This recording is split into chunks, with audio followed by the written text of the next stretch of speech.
Hi everyone, welcome along to the, I can't believe it's gone so quickly, hasn't it, of the Virtual Reality Racing Club Cupra Leon Cup at Virginia International Raceway. VIR is described, believe it or not, this is true, I've looked it up, as a resort venue.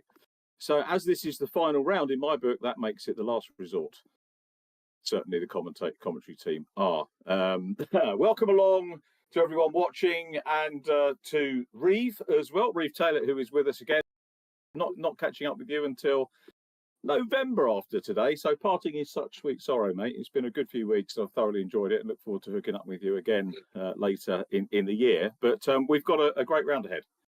We do indeed, as you say, this venue, the first resort of venues. That brilliant pun that you started us off with there. I'm particularly going to miss those. Here we have our calendar then for this season. We are, of course, on the final round of our Cupra Leon Cup, round 8 here at the Virginia International Raceway. Of course, qualifying 7:30, race 1, and then race 2 following that. And here's our top 3 from the last round. Here we are indeed. Joel Last took the honours last week with a 2nd and a 4th. I think he had a penalty somewhere along as well in the Monday night judicials. Andy Dorman took a win in race 2, was 11th in race 1. He got 2nd, and Scott Bugner a 4th and a 6th, our bronze medal winner from last time out. Let's have a look at the table though. The champion into the last round. I've got a spare abacus with me to try and work out what's going to happen. The red scores in the columns to the right of screen are the drops. 2 complete rounds get dropped. That's 2 races basically, and of course bonus points for qualifying and fastest lap if you get them. Eric Axelson leads by 15 points from Scott Bugner, and then it's Joel Lask. We'll get into what they need to score and drop it otherwise as the racing goes on. Andy Dorman is in 4th place from Brad Smith and Andy Carroll. Craig Curtis is in 7th. Adam Lyle next up from Josh Martin, and Thomas Potter completing our top, who is becoming a regular on the podiums.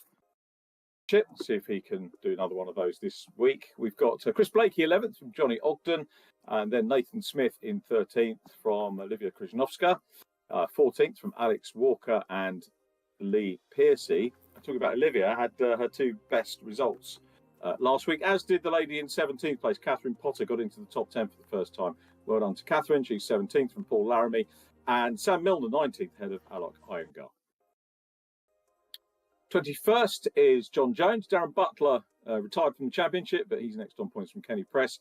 Sam Walton and Matt Smith ahead of Mark Stokes. So they are your point scorers as we look to wrap things up here. The Cupra Leon Cup, but we've got news, big news. Those of you with us last week have heard the announcement, and Richard's going to tell you a little bit more just now. Yeah, thank you, Richard. Yeah, so it's just to give you a little bit more information. We've started our sign up now for our next championship for the BMW M3 Cup in this really fantastic E36 version of the BMW M3. We've been doing a lot of work on the car model and the physics, and it's handling great. So we're really pleased on how that's feeling now. First round, it's what we're doing is we're following the DTM calendar, or as pretty much as closely as we can. So first round is starts 9th of October, going through to the Nurburgring towards the end of December. We've got a 2-week gap after round 4. mainly because I'm going on holiday. Yeah, unfortunately, I need to try and build my holidays into the championships because we're usually back to back. We're also changing the format slightly. We're going to increase the amount of driving that the drivers get to do for their entry fee. We're going to have 3 races as opposed to the normal 2. We're going to start off with a qualifying session, 10-minute qualifying session, followed by 2 sprint races at 15 minutes each. The second sprint race being a full reverse grid. Then we go into a second qualifying session, which is again 10 minutes, but then we're going into a longer 25-minute race for race 3, where the drivers have to do a mandatory pit stop to change compounds of their tyres. So we're just adding a little bit of variation in there, a little bit of strategy for the drivers to think about. So really looking forward to it. Sign-up's open. We're already up to 12 people signed up, so it's going pretty well. We only opened sign-up on Monday this week, so we're hoping to get mid-20s on the number of drivers, but by the sign of getting 12 in the first 2 days, I think we might be pushing that and go over that. So yeah, really looking forward to it. It's great news, isn't it? I'm looking forward to that as well. I've been trying to post a little bit on socials. So yeah. If you've seen mine or Reeves or Rich's social media, feel free to bang it out there, and we really look forward to your company, whether you're on track or as a viewer. And I think there might be some people watching the stream tonight who might be getting involved in other ways. Yeah. More of that and on social media as we get there. Really excited about it. Yep, certainly exciting stuff, but also exciting is the venue that we are at for this evening's racing, the Virginia International Raceway. It is, ignore what it says in the bottom left-hand corner of the screen there. It's not a 2.8-mile track opened in 1925 in the Netherlands. That'll be my fault. Sorry about that. It is back into America for our series at the, obviously, Virginia International Raceway. 3 miles long, 40-meter elevation change. Opened in the 60s, if my memory serves me correctly, as I mentioned before, one of those kind of early resort race venues, if you will, where you got all you could want: hotels, bars, restaurants, houses. Mainly the houses, I think. I'd love to have a house kind of sat on a racetrack. That'd be fantastic. But it's a high-speed venue, is this one. Got that big heavy braking zone into turn 1, so could be potential overtaking opportunities there before we run into turn 3, the NASCAR bend, as it's so affectionately known, mainly because NASCAR drivers tend to go off because it's a decreasing radius and it can get a bit confusing. Then we have a turn 4 and turn 5, that corner complex, again, quite technical before the speed gets really quite high. It's really going to push the downforce of the cars through some of the S-bends that we got heading towards the south bend. Bit of a hairpin again before we run down to the last part of the track with some more brilliant corner names, I must say. The American venues really have delivered with some great names, as I mentioned. NASCAR Bend. We've also got Hog Pen, turn 17, and the roller coaster. And you can guess just how exciting that one will be. So we've seen what the track looks like on paper. I think it's time to have a look at what it looks like actually inside a car. Yeah, we're going to be seeing the roller coaster in around about 45 seconds time. Hot lap with Eric Axelson to straight and scream if you want to go faster. So Eric will be our guide as normal. 3.27 miles and testing time. He's knocking around in the 152s, 153s. And we're going to join him coming out of the wonderfully named Hog Pen corner onto front straight, as they call it. And look at the greenery here. It's a super circuit. We're going down into turn 1, which is the horseshoe double apex corner, through turn 1, through turn 2. One long corner, of course, the Americans tend to split into 2. Then we're going down. This is NASCAR Bend that Reeve was telling you about. So we'll go around NASCAR. You can see all the houses and apartments and everything in the background. We're going now down a little straightaway down into the left hook, turn 4. And then immediately we're on to a double turn 5 and 5A. Why they do it 5 and 5A, I don't know, but they do that. And then we go through the snaking part under the Nissan Bridge, heading down in towards the left kink at turn 7.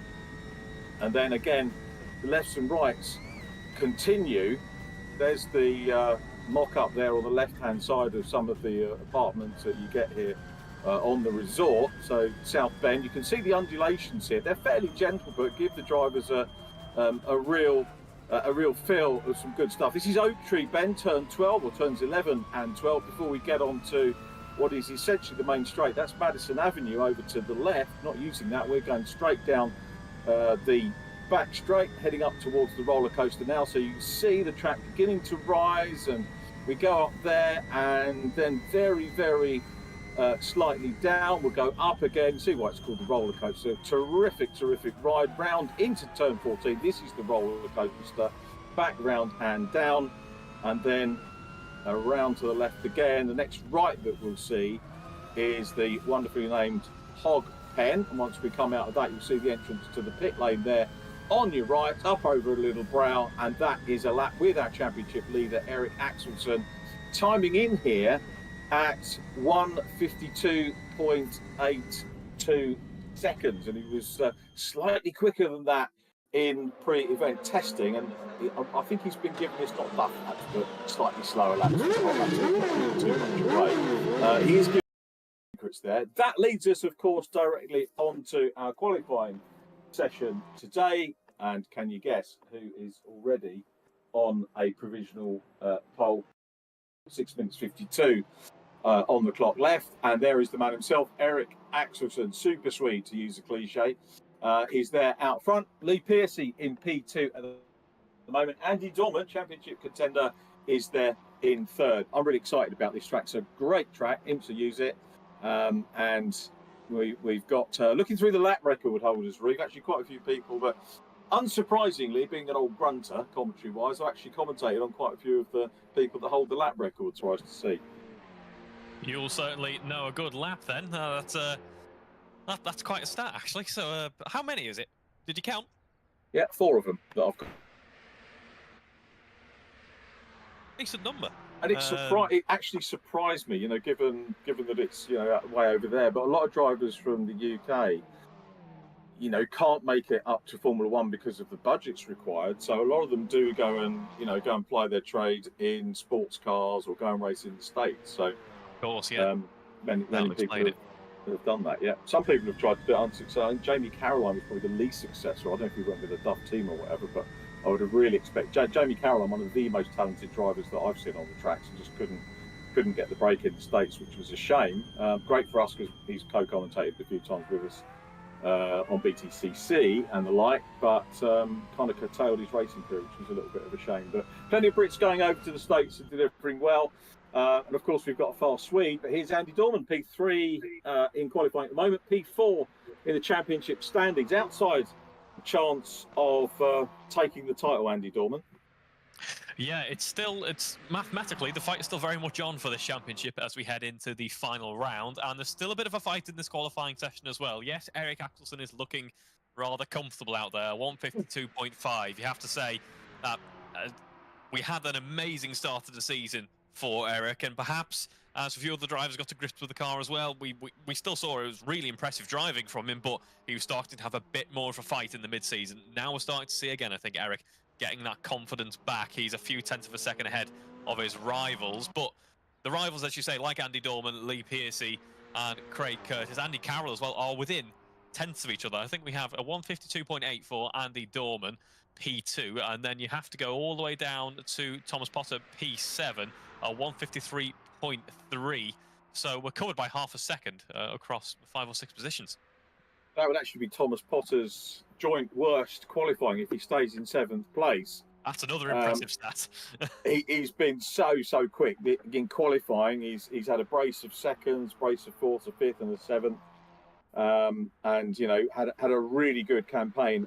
Hopefully that he'll be back for the BMW campaign as well in October. I really hope that him and Catherine are going to join us for that one, if they haven't. Not putting him under undue pressure because I know they've got other things that they've been doing as well. Josh Martin goes P3, so Josh Martin looking pretty good at the moment. That would be his best qualifying of the season so far for Josh, as we look at Joel Lask, who is languishing down in 15th. So is Joel going to pull one out of the bag here? Yeah, he's 4 laps into his session, which is actually similar to what everyone else has been able to put in so far, because it's quite a long track here at the Virginia International Raceway. You've got 3 miles to cover, and of course it's 1 minute 50 something for a really fast lap, but for an in lap and an out lap, you've got to add more than double that, really, if you combine those two. So it's a fairly long qualifying window here. So Joel Lask needs to try and get a decently quick lap in here in order to try and progress through the field. That is surprising given his current form.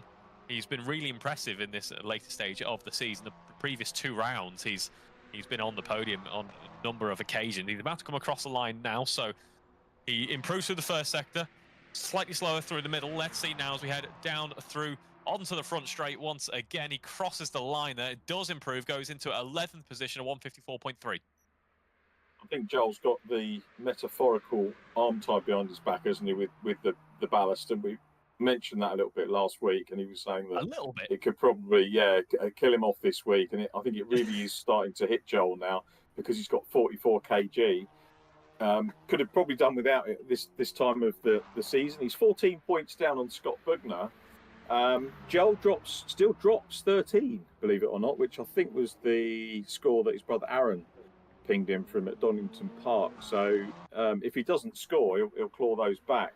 But Eric Axelson drops 2 rounds. So if Eric doesn't finish today, he could probably actually go home, metaphorically, and that would bring 25 points back in for the championship to add to the 15 that he's got in hand over Scott Bugner already. So, Eric's in a really good place, and essentially, if he scores less than 25, then his drop will change. But other than that, I don't think it will. So he's in a very, very good place. We look at Lee Piercy having a good run. Lee's been up in the top 10 a couple of times. Notably, first round of the season at Pascani had his best result of the season there in race 1, fastest off the front race with a 6th position, which was a pretty good result. He's had some decent results as well in reverses, had an 8th place at Barcelona. So Lee here has perhaps been saving up best performance for the end. He was 3rd on the grid, that's his best at Pascani, but has only been outside the top 10 twice in qualifying. So he's been a quick qualifier, as Lee Piercy. Looking pretty good here at the moment, chasing Josh Martin on the timing screen and ahead of Craig Curtis. And Thomas Potter now up into 6th. Yep, making progress, and this is a qualifying session which could really reward you if you put in a decent time. Because we have a slightly truncated grid, we don't have quite as many drivers as the past couple of rounds. If you're able to get ahead of 3 or 4 cars, you could be in the top 10 here. So it's a very important qualifying, I think, here at the Virginia Raceway. Even though there are a few overtaking opportunities, if you qualify well here, you're going to be in a really good stead for the evening's racing, because we're going to have a near enough full reverse grid as well. We will. The rules stand, so it is top 12 that will be reversed from race number 1. Make a great point there, as Lee Piercy just runs out a little bit wide in that 4th position. I tell you what, where has qualifying disappeared? We haven't even written down any times yet. We've got Eric Axelson on for another pole position.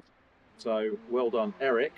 Looks like he's going to hold on to that from Andy Dorman in P2. Super stuff from Andy, and that is his best qualifying of the season if he hangs on to it. He's taken the checker, and Josh Martin with P3, far and away his best as well. So really good that we're getting to the 8th event of the campaign, and we're still seeing, Reeve, some surprises, which is great how this series is delivered continually.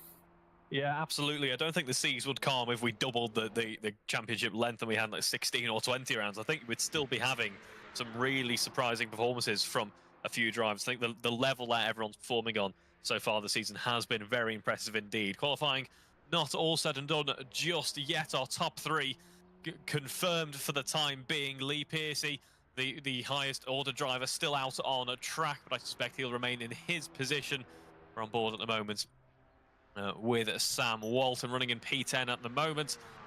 Can he improve? He looks like he's going to improve through the first sector. Again, losing out through the middle. Adam Lyle just ahead is on for a very good lap as well. Let's see, as Sam Walton crosses the line there. No improvement for Sam. We go on board with Adam Lyle, though, as he heads to the end of this final lap in qualifying. We all wait with bated breath, Adam. It better be a good one. Yeah. Let's see what he can do. We've seen this car up at the front so many times over the course of this season. I'll tell you what, this is making me want to go and visit this circuit for real. It looks like a really great track. So Andy Carroll is demoted. So Adam Lyle goes up into 7th, and Andy Carroll is the victim of the pen of doom, because I'd written down Andy Carroll in 7th place, but the top 6 remained intact. So everybody has gone through. We're going to line up the top 3 from qualifying for a little natter after a little ad break. So stay with us. We'll be back in just a couple of minutes.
Qualifying over, and here we are ready to talk to some of our drivers. The top 3 from that session then being Josh Martin, Andy Dorman, and Eric Axelson.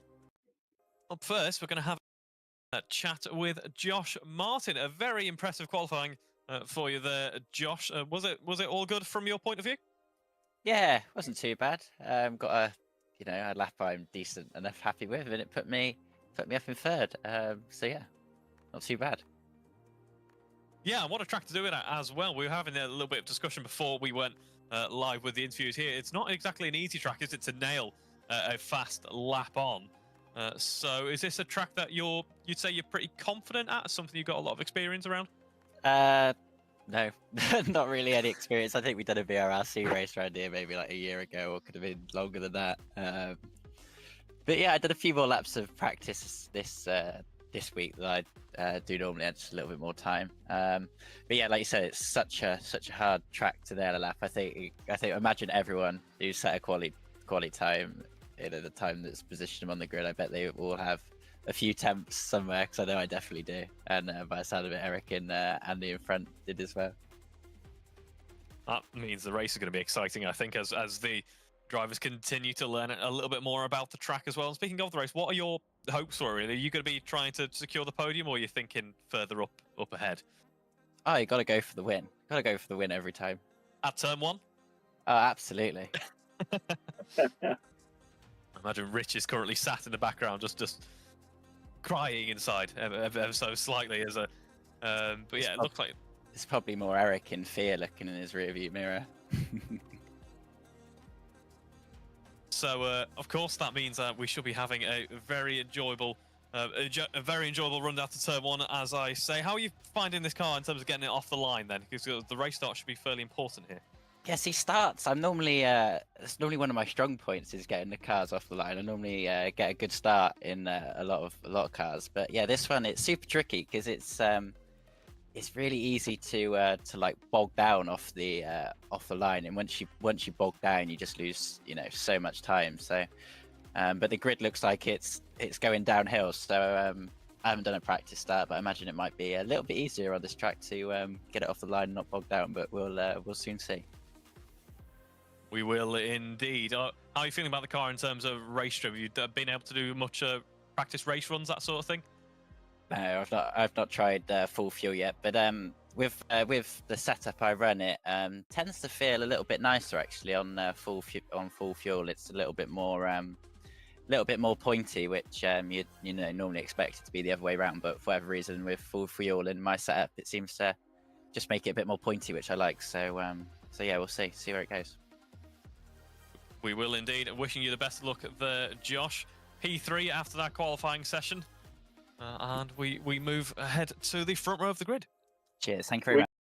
We do indeed. Sorry, Reeve, to cut across you there very briefly. But yeah, P2, Andy Dorman. So, Andy, super job in qualifying, and you've saved the best of the campaign until last, which is, I think, pretty remarkable. Obviously, you've taken plenty of wins. You've only been outside the top 10 a couple of times over the 14 races that we've had so far. Well done on P2. Happy with that? Yeah, I'm happy with that. I think that's one of my quicker times of the week, I think. Nice one. How much practice have you done? I think I've done about 100 laps around here so far.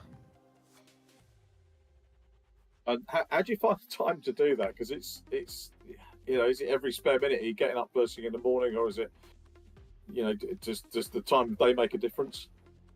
I've got my sim rig set up in the corner of my workshop, so on an afternoon when I'm waiting for customers and things, I'll jump in for half an hour. So, All right, is that where you are now? So you're actually in the workshop rather than at home, or have you got two? No, I've only got the one in the workshop, so yeah, I'm at the workshop at the minute. Oh, that's pretty cool, isn't it? And do people see that? Do they get engaged with it at all? I've got it hidden out the way at the minute. We might let the customers and stuff see it at some point. Yeah, that'd be a pretty cool idea, actually. The only thing is, it's like I was chatting to Charlie Robertson at Janetta, and he was he always sets laps on Janetta's sim for young drivers that come in, and it's all well and good until they beat you, isn't it? Yeah, it is. I mean, Charlie's a good lad as well. He's quick in the sim and in real life. It was saying there was a story at the scholarship last year, Janetta Scholarship, that Charlie got beaten by one of the youngsters on the Janetta sim, and then he actually had to go out and obviously beat the youngsters' time, but you could only do it by track limits. Anyway, so Virginia International, obviously I can't say it's a circuit you're gelling with because you've been quick all season, but what is it you think that agrees with your style over some of the other tracks? I think it's the flowing nature of all the corners flowing into one. If you sort of misjudge one corner, it knocks out the next 3 or 4. Yeah. Be good to get a prize, wouldn't it? All expenses paid trip. I think we need to get onto the Virginia Tourist Board to try and get a prize for whoever, you know, the top 3 or something would be good. Have you done much travelling in terms of visiting other circuits throughout the world, or have you stayed in England? I've done a few in Europe, sort of Spa mainly in Europe, I think. Yeah. Any sort of burning ambitions to not necessarily race, but to drive on any tracks? Where would be your ultimate ambition? Oh, I think it's got to be the mountain out in Australia. I think that's got to be on the list to do. Hope you get to achieve that. Going back to the question of ballast, we were talking about Joel's got a fair bit of ballast. You've got 21 kg. Obviously, it will go up the more successful you are. Is that the sort of thing that can throw the car off or throw your form out the window? It does when it's changing between rounds. Luckily, I've been on the same ballast for a few rounds now, so it's nice and stable. Okay. When it drops off and you get around with no weight in and then jump back up again, it's quite a big difference to get used to again. So you probably have to double the laps or put extra laps into. Yeah, just get back into it. Up to it, yeah. Yeah. Okay. And tactics off the start. Do you reckon you'll be able to get the measure of Eric off the start? What does the start run look like for you going down towards turn 1? Hope and pray I get through the first couple of corners and in the position I'm in. Well, nice one. It's good to see the even garage car on the front row, Andy. So very well done, and good luck for the race. And hopefully we'll speak to you afterwards. Yep. Thanks a lot. So time now for a quick chat with our pole sitter, Eric Axelsson. It's a position we've been in on a few occasions now, haven't we? We've had this discussion, but congratulations once again. Front row of the grid, pole as well. How did qualifying feel for you? Thank you, Reeve. Yeah, quality is good. It's a tricky track. I think there's a couple more tenths in it, but it's really hard to hook up a perfect lap around here. So how does that affect your confidence heading in to the race then? Are you feeling like you might be able to get into a bit of a rhythm in the race, or are you expecting that it's going to be at one of those kind of more mentally challenging venues? I think I feel comfortable around the track. I probably probably done like 50 laps or so. I feel comfortable with it. I won't to take any crazy risks or like pushing it to the limit, because there is a few spots on the track where you really can, if you go off, you go off. So yeah, I'll try not to do that. Yeah, we hope that you don't as well, of course. Very much in the fight for that championship. You do lead the championship. But we are going to wish you the best of luck, as you do have to get ready for the grid. Race is starting in just under 1 minute now. So congratulations once again, Eric. Thank you, Reed. Thanks, Reed. Eric Axelsson on taking another pole position. He was pole at Pascani. He was pole at Barcelona and Donington Park. Locked them out for the first 3 rounds. Pole at Laguna Seca, and wraps it up with pole here with just 30 seconds to go. So your grid, as you look at it, Eric Axelsson on the front row in black and green, Andy Dorman in white and blue, and then Josh Martin. Great to see Josh up near the sharp end as well, with Lee Pearcey down behind him in P4. So he starts on the outside of the second row. Craig Curtis and Thomas Potter are next up. Lighting sequence, though, is underway and finally complete, and we go away. Eric gets away well, and it is Josh Martin who is challenging for that second position as they go off the line for the first time down towards turn 1, and it's Eric Axelsson that gets away. Lee Pearcey's up into P2. Super start by Lee Pearcey there, Reeve. Yeah, there was. Looks like there was a bit of contact between Andy Dorman and another driver. It was a white and blue Eden Garage liveried car by the looks of things. So hopefully, yeah, that is Andy Dorman tumbling down the order. What a shame. Early on, the race not going his way, but it is certainly going the way of Eric Axelsson at the moment. Josh Martin, a good start to the race, half a second down, but these two are already showing, I think, how this race is going to fall up at the front end of the field. It looks that way. Of course, the two teammates, they've got the alternate liveries. It's Craig Curtis in 3rd place, and then Scott Bugner has come through. So Scott qualified way down. He's had a great start. Scott Bugner was 9th on the grid by my reckoning. Has come through up into P5 with Lee Pearcey now down behind him. But this looks like Josh Martin is certainly going to try and take the race to Eric Axelsson, the championship leader. Remember, Eric has a 15-point lead and has scores of 32 and 25 that he can drop. So the 25 is probably going to be the one we're looking. That's effectively a race win that he's got in hand. 25 points for a win. Here is Lee Pearcey and Scott Bugner going side by side. Scott Bugner getting the better of it. Lee Pearcey, though, manages to get him back, and then Scott again returns the favour and gets back here as Pearcey closes in once again. Super race between these two, and again you can see the undulations here, and You can. Scott Bugner doing a good job to be ahead of Lee Pearcey here. Andy Carroll down behind them. Joel Lass is coming up as well. Andy Carroll and Joel Lask, I was going to say, also having pretty much an identical battle, just a couple of positions behind. They were briefly in the same shot. It is the bit of racing going on in the mid-pack. We thought this might happen, didn't we, after qualifying, where we saw just how close that mid-part of the field is. And Andy Carroll, back end of the car, ever so slightly tagged there. Actually, wasn't rotating around as much as I thought it was. He was just turning right. He was. I did wonder how much of a physical race we were going to get. Joel was a fair way back, and I'm wondering whether he's just here to maybe enjoy a little bit of a blast through the field. He's got a huge amount of work to do, but remember, still 3rd in the championship, 14 points down on Scott Bugner, and Scott up in 4th position. But that ballast really will be an issue for Joel Lask, very, very sadly, as he tries to close in on Andy Carroll. But it's still Axelsson from Martin, Curtis, Bugner, Pearcey, then Carroll and Lasker on board with Adam Lyle down behind. Then Andy Dorman trying to recover. He's in 9th place. Andy ahead of Walker next up, I think. So Sam Walton next up. And then it is Thomas Potter down in 11th. So Thomas seems to have lost out over the first couple of laps as well. Thomas, remember, qualified in 6th place. And he's up ahead of his sister at the moment, with Olivia Krasnowska just down behind them.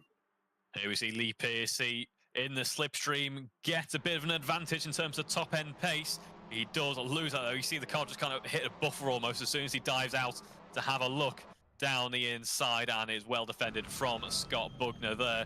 Scott Bugner, I should say, doing very well in this championship, perhaps with Joel Lask not having the start to the evening that he wanted. Eric Axelson's only real threat in this championship now, although, as we say, with having that many dropped points in his backpack, it's looking good for Eric. As we have side by side Lee Piercy and Scott Bugner. Lee's been threatening to get past for a little while now. He's going to have to go around the outside if he wants to try and make it stick as we head through the hairpin. Not able to make it work this time around, though. Well defended by Scott Bugner as we head through the NASCAR bend. In just a moment, there is contact there between Lee and Scott. The back end steps out on Scott's car. He nearly goes flying into the grass, but is able to get back on track, luckily, as we now have 2 grey and orange cars running through. Is that Andy Carroll up ahead? Yes, it is. It is. Fair play to Lee Piercy. I think he realised that the contact was his fault and he backed out of taking the position, which probably would have been deemed an unfair advantage as they go under the Nissan bridge. Piercy trying to get back on terms here with Andy Carroll. Andy seems to have lost Joel Lask for the moment. So Piercy will try and get back. Certainly had the pace, as you say, was picking up the slipstream and making that work. But look at the ground that he's lost now, and he is off and into the barrier. Maybe picked up some damage from the incident earlier on, maybe. Yeah, that is disaster for Lee Piercy. There, you really got a feel for him. He had some great momentum behind him, and he looked like it was going to be a bit of a man to watch in this race, really, wasn't he? He was putting on some great moves, or at least attempting them. Unfortunately, wasn't to be in the end. As we see him dropping down to 12th. Adam Lyle, as we just saw briefly on camera, then also running in 14th. Craig Curtis up into 3rd now as he puts the pressure on Josh Martin. So when we thought the dynamic for the battle at the front end of this race might have been between Eric Axelson and Josh Martin, it's now looking like Craig is going to bring a bit of a fight to this as well, which is something we've seen on a couple of occasions from Craig now. He might not be there at the very start of the race, but slowly but surely he will fight in the mid part of the race and be right there ready to fight with the top end of the field.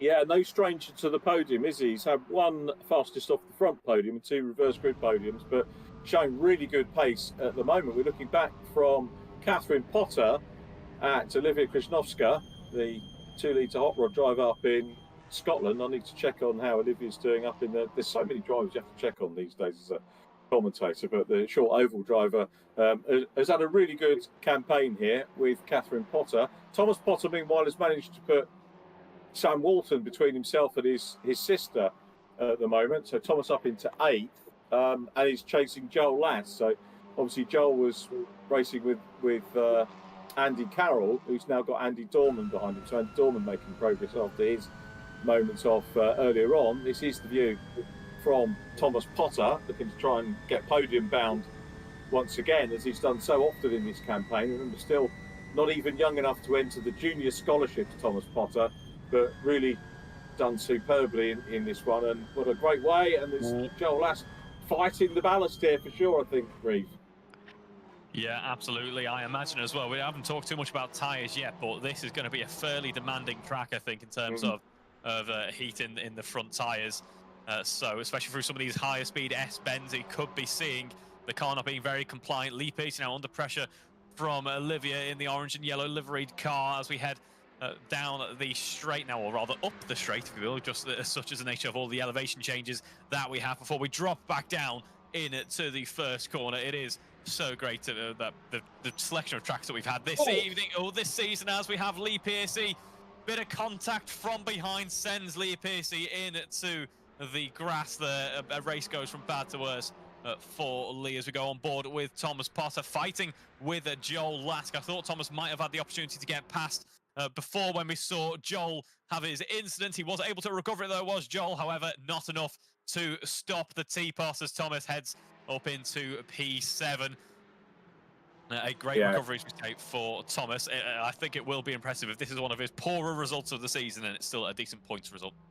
Yeah, he's still doing the business, isn't he? And he'll be mindful of the fact that he's just passed a multiple race winner. Joel Lass won 2 races in the championship so far. Race 1 at Lime Rock, race 2 at Laguna Seca. And this is the view, should Thomas choose to look back, which I'm sure he will do at various times. But Thomas has come through.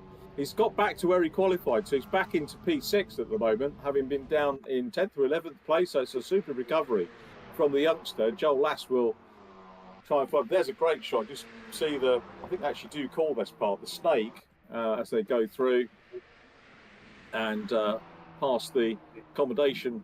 This resort track has ups and downs plenty as we go back to Olivia Krasnowska after that incident with Lee Piercy. Totally unintentional. Might attract the attention of our clerk, Rich Hayden, maybe for the Monday night judicials.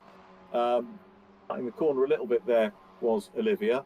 I think cut her teeth in circuit racing at the Saxmax Scholarship, the Junior Saloon Car Championship Scholarship. I think it might have been last year. I remember seeing her posting on social media about doing it. The same team behind that, of course, now looking after the Toka Junior Saloon Championship, which is scheduled to join the touring car package next year. If you've got a bit of, well, not a bit of spare cash. If you've got a lot of spare cash, then you might want to join that one. But any racing is a lot of spare cash, isn't it? Really, in the real world, unfortunately. Yeah, very much so. But we see Thomas Potter in P6 now. He's in a good spot in this race now. I think he's got a few seconds of the car up in front, but for the time being, he seems to have the upper measure on the cars behind as well. So he can use this open air, I think, to get perhaps get a better grip of the circuit, maybe get into a bit of a rhythm and use that knowledge to head into the reverse grid race where he might be in a decent position on the starting grid to make some headways in that race. But speaking of making progress, we're going to go on board with Eric Axelsen, who's now built a 2-second margin to Josh Martin. Josh, we saw starting to get under pressure from Craig Curtis a few laps ago. I think Josh had to look at the reviews more than he was able to look out of the windscreen. This has freed up Eric ever so slightly, and now I think we're seeing a bit more of a familiar Eric mode, really, which is cruise control. I think you're right. You know, he's really accentuating for me as he goes onto the back straight that flow that Andy Dorman was talking about in my little chat with him after qualifying. Really, really smooth, and he's just using that so that he's getting into a little bit of rhythm, which he maybe can't get through qualifying, but race-wise, if you've got nobody in front of you, you can start to do that. A driver of the quality. This is the first campaign that I've worked on with Eric as a competitor in, and he just looks very, very relaxed and very smooth at the moment.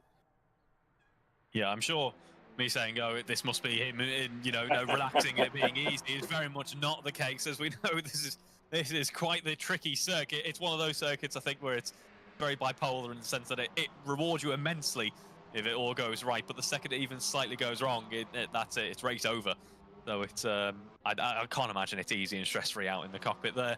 I imagine he is working as hard as we'd expect Eric to be. As we go on board with Andy Carroll, another driver who's working quite hard in this race to try and make some progress back up the order, perhaps. We've got a real mix of the order, I think, in this evening's racing. Yeah, we have. You know, Andy qualified in 8th place. He was only actually 2 places down on where he started for all the shenanigans going on. He's trying to close down on Catherine Potter, who, again, okay, we're a couple of drivers lower, which is to be expected in any championship at the later stages of a campaign. But Catherine doing what she did last time out and, being up in the top 10 again, she'll be pleased with that. Olivia Krasnowska had 2 top 10s as well in the last round. She's in 11th. So Olivia just a little bit further back from Andy Carroll. But Andy beginning to close in on Catherine Potter now. You can see how they straight line the snake, which is very, very nicely done. Eric at the front, still 2.7 seconds clear of Josh Martin. He's looking a little bit more comfortable at the moment in P2. Craig Curtis in 3rd. As we stay with Andy Carroll, you can see the undulations of this place. Absolutely superb, and closes in now on Catherine Potter. He's got to try and work out a way past. And this is a long track to work out where the people that you're chasing might have a weak spot, possibly find an inside line there. And he's still busy chasing. Is he going to find a run here on the back straight? Certainly pick up the toe, but remember when they come up towards the corner, the up and down corner, the roller coaster, which is where they're heading up towards now, he will find a blind entry to that, and he was mindful of that, but makes it through. Great move there by Carroll, who gets the job done just before they come into the coaster. Yeah, I think that it's really, I imagine for the driver, it's really frustrating the way the slipstream works at this circuit. It looks like it just about becomes really effective at the very top end right as you got to start thinking about the next corner. So it offers a bit of a defensive opportunity for the driver under attack there. But we saw Catherine's car looking very non-compliant almost through the S's, the back end squirreling around. She had to dart on the brakes a little bit, and that gave Andy Carroll the upper hand, that extra momentum over Catherine to just be able to get that overtake set up, because that overtake was set up for quite a while before it was actually done, as Lee Pearcey, I think, really struggling with this car now. We know he's running a bit of damage there, and it just looks like almost he had no braking system at all. So imagine downforce lacking on his car there, as Adam Lyle very wisely recognises what was about to happen, left the door open a little bit for Lee to have his brief joker lap, shall we say. Yeah, both of these guys race winners in this series before, and fair play to Lee Pearcey for having a go and getting through, and also fair play for keeping it on. I thought I was going to wind up in the barriers, but he didn't do that. He managed to keep it on, lives to fight another day, and will try and close down on Adam Lyle. Adam, remember, won the opening race at Assen last week from Joel Lask and Eric Axelson in third. So very, very unusual to see race-winning drivers down towards the bottom of the set that we've got here. Just goes to show how competitive the series is. We've said that before. So Pearcey chasing Lyle, Paul Laramie up ahead of them, with Olivia Krasnowska still behind Catherine Potter. Those two, Olivia and Catherine, have been very evenly matched. I make no apology for saying it round in, round out, but those two have been great sparring partners throughout the season so far.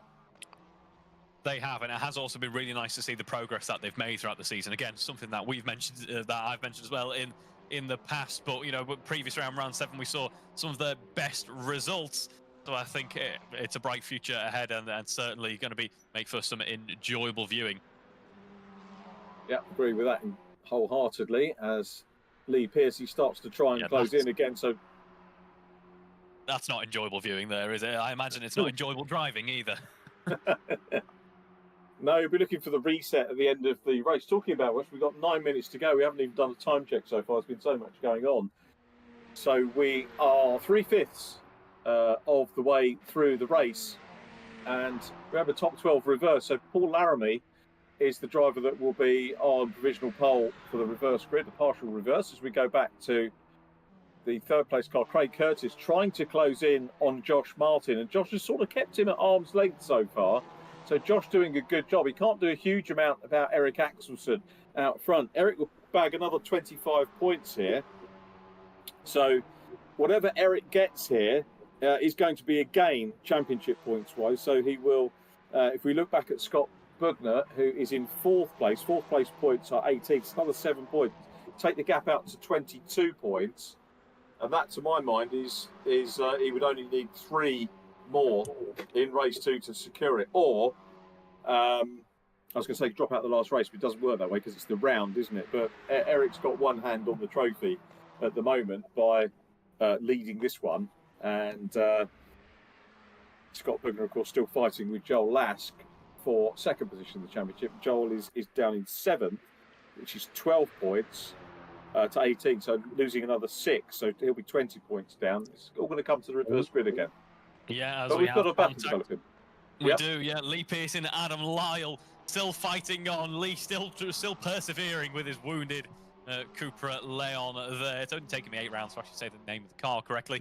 As Adam Lyle runs in P13, but really having to defend now. This is exciting stuff, and it's all the way down in P13. We've got some big hitters in our series fighting for the lower point scoring positions, shall we say. And Adam is, as I said, so far got the upper hand in terms of pace at the moment. It was actually Lee Pearcey on the previous lap who had a few tenths to his favour there, but obviously in terms of best overall lap, it's actually Lee Pearcey as well, to be fair. It's Lee Pearcey with a 1:53, so I imagine earlier on the car's still a bit more drivable. I just don't think this race weekend's quite gone the way Adam Lyle would have wanted. No, I think you're right. Believe it or not, Lee's best result was 6th place so far in this series, but was a race winner on one of the mini rounds that we did at Thruxton, so certainly no slouch. Obviously Adam Lyle took the win last time, as we mentioned, but here comes Lee getting the run now, and this might see him through. He's being squeezed a little bit. No, he can't quite do it. but had a look there, and Adam Lyle is not going to give up the position lightly. We've got the run now as they might try and get a run onto the back straight, but you can see the ups and downs here. It's not quite straight enough to just come out of the slipstream and have a go. Then they come into the double apex hairpin. Oh, another flip there. Yeah, I wasn't expecting that. No, I wasn't expecting that. Despite the car wearing high vis, we somehow managed to miss that. Brad Smith has worked his way up into P14 there. A bit of contact on his way past, and I have just also seen the damage indicator flew up on our timing system screens there as there was contact between the two cars. Lee Piercy's car, we have like a colour gradient, don't we, of green, the bodywork is fine, yellow, there's damage, red, obviously, there's severe damage. I've never seen the colour brown before, as Adam Lyle, Lee Piercy, big accident there. Adam Lyle lost control of the car. I don't even think tried to rejoin, I think was still not in control of the vehicle, and Lee Piercy unfortunately collected there as well. And there we have more of that brown damage indicator now coating both Lee Piercy and Adam Lyle's car. A big incident. I don't think it was avoidable, really. Unfortunate, these two were scrapping for the lower orders, and they're going to be plumb last now as we head into the final few minutes of this race. Yeah, that's a great shame. Well done to Brad Smith for coming through, though Brad was doing a super job getting through. As the battle for second place hots up now, Josh Martin, having said that he was keeping Craig Curtis at arm's length, has now got him all over the back of him with 4 minutes to go. And I'll mention, by the way, Brad Smith, and Craig Curtis doing a little bit of straight lining there. It could be a track limit infringement there for Craig Curtis in third place. Brad Smith, a double podium finisher in this series, of course. So, and he's down in 12th place. So again, you know, a mark of the quality we have right the way through the field. Eric Axelson well ahead, but the battle is on for P2 with 4 minutes left on the clock. And Craig Curtis keeps closing up. But what we're seeing here is how difficult this track is to pass. Catching is certainly, to use the cliche, one thing, but overtaking is very much another. Craig Curtis is going to have to pick his moment here, Reeve. Yeah, to be honest, I'm surprised that overtaking hasn't quite fallen so easy on some of the drivers, because I thought it'd be a perfect touring car overtaking track, to be honest. You know, we got plenty of high speeds followed by some nice deep braking zones where you can get away with a little bit of contact, really, to kind of worm your way past. I thought we might have had a few more overtakes, but I think, as you say, it's such a tricky track that drivers are still kind of getting to grips with it. No one can be too brave, really, because we've seen what can happen if that goes wrong, as we have Josh Martin running a bit wide there. Craig Curtis, who's done a tremendous job of working his way up the field in this race, putting the pressure on still, but still, as you said, just can't find a way past for the time being. I'd like to point out their best laps. Both Josh Martin and Craig Curtis have posted a 1:53.2 seconds, so down to the thousandth of a second, they are identical in terms of their pace, which goes to show just how competitive it really is. Very competitive indeed, and this is all going to be about, I think, a run to the flag with 3 minutes left on the clock. So can Craig Curtis, a little moment on the big moment actually on the grass for Craig Curtis, which loses him a bit of momentum. So Josh Martin doing everything right at the moment in terms of his defensive drive as we nip back and catch up with Adam Carroll, busy chasing Sam Walton. Sam, incidentally, I'll give a shout out, got his best qualifying of the campaign. Top 10 for the first time, so his other ones were 19th, 14th, 19th, 16th, so really good, strong qualifying from Sam Walton, but he's under pressure from Andy Carroll. Let's see whether Andy can get the position. This is all for 9th place. Having a quick look in the mirrors, these guys are clear, aren't they, of Catherine Potter at the moment. Catherine and Olivia, I think, still battling it out as Eric Axelson continues to lead this one. Here we come. A bit of virtual brake smoke up into the screen of the 76 car. As we're on board at the moment, yeah, as we say, still with Sam Walton. Joel Lask, after qualifying, we thought, well, where's Joel Lask's pace gone? You know, almost. He had a fantastic couple of rounds, but I still think he's done a tremendous job in this race. He's worked his way up through the order rather nicely. He's up into P7 as we see Andy Carroll under pressure, putting the pressure on Sam Walton here, having a look around the outside, but under the brakes, Sam seems to have the measure there. As you see, Joel going the wide way around the right-hander, and it seems to be checking out a little bit from this battle going on, perhaps not, as we run through turn 5, just has that bit of extra space between him and Sam Walton. Sam Walton perhaps more focused on what's going on with the action behind there. This battle also for the second and third rows on the grid for the reverse grid race. So Joel Lask at the moment is going to find himself on the outside of row 3, which is what these guys are battling for. So Sam Walton is going to try and put a move on, but he's got to be careful that he doesn't let Andy Carroll through as well. If he makes the move, he's going a little bit more defensive now. So Andy Carroll will try and get back on terms here with Joel Lask, which is where we saw him in the earlier stages of this race, remember. 42 seconds to go for Eric Axelsson to bag another race win and bag those 25 points. Scott Bugner still in 4th place. So remember, it's a 7-point advantage. That will take him up to 22 points clear. There are 26 points in the last race, which are available as Andy Carroll goes through, finally gets his nose in front, but it's the wrong line here as they go into the turn. And Sam Walton gets him back, but now Carroll's got the inside run on the next corner. A little bit of side-to-side contact and makes it through. Cuts a little bit of grass there, but gets the machine on the tarmac on the exit as they go through Hogpen to the last corner on the track, onto the main straight. And Sam Walton now down into 9th place, but onto the second row of the grid for the reverse. Yeah, that was a big tank slapper as well for Sam Walton, so he did very well to catch that as we have a look at the battle going on with Andy Dorman and Scott Bugner. The timer has hit 0. Our man out in front is 10 seconds out in front as well. A tremendous drive from Eric Axelsson, but here we are still seeing fighting throughout the field, even in this late stage of the race. It is Andy on the defensive, Scott on... Sorry, it's Andy on the offensive, Scott on the defensive. This time around, as we wait to see who's going to go last on the brakes in just a moment. Still got some high-speed corners to go.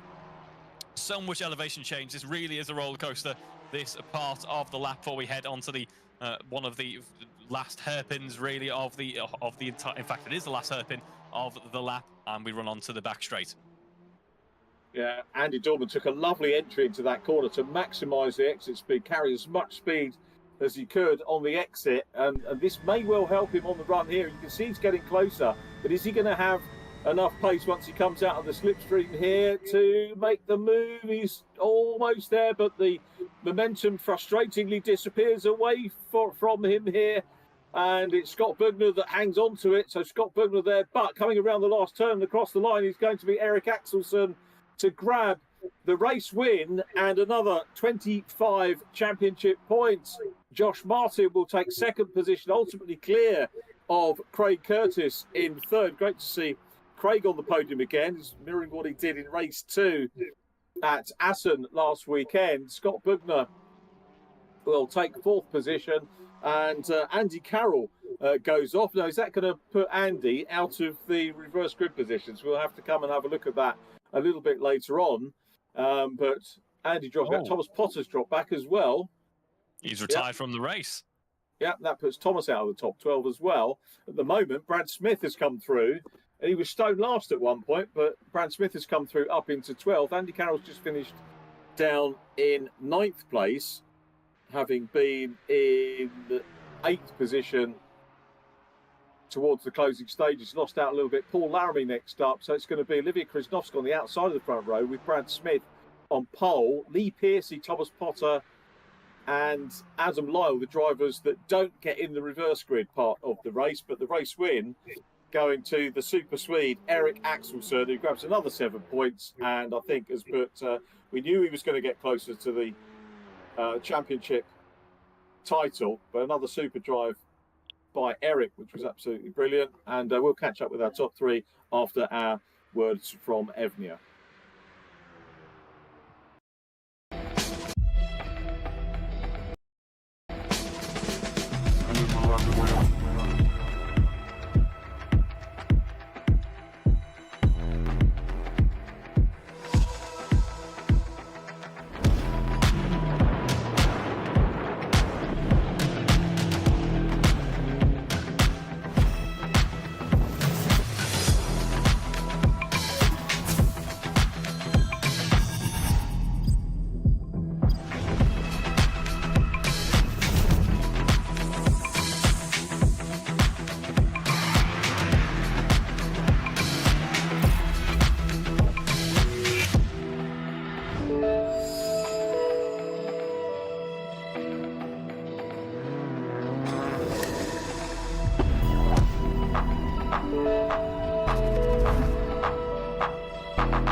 Welcome